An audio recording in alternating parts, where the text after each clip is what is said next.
GCash Bills Payment. How to pay your credit card bills through GCash online. And if you're new to this channel and you want more helpful videos like this, please click the subscribe button.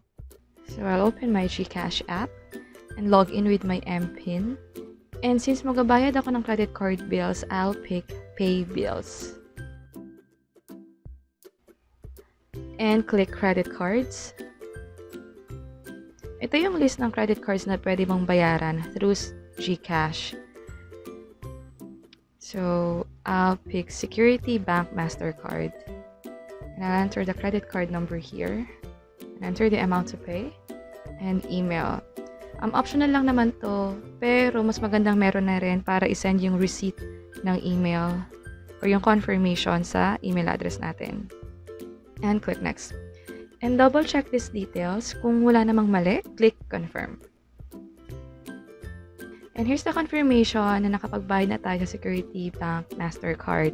Here's the reference number na magagamit natin in case na magkaroon ng issue sa pagbayad. And that's it. Sana nakatulong tong video na to. Please let us know by clicking the like button.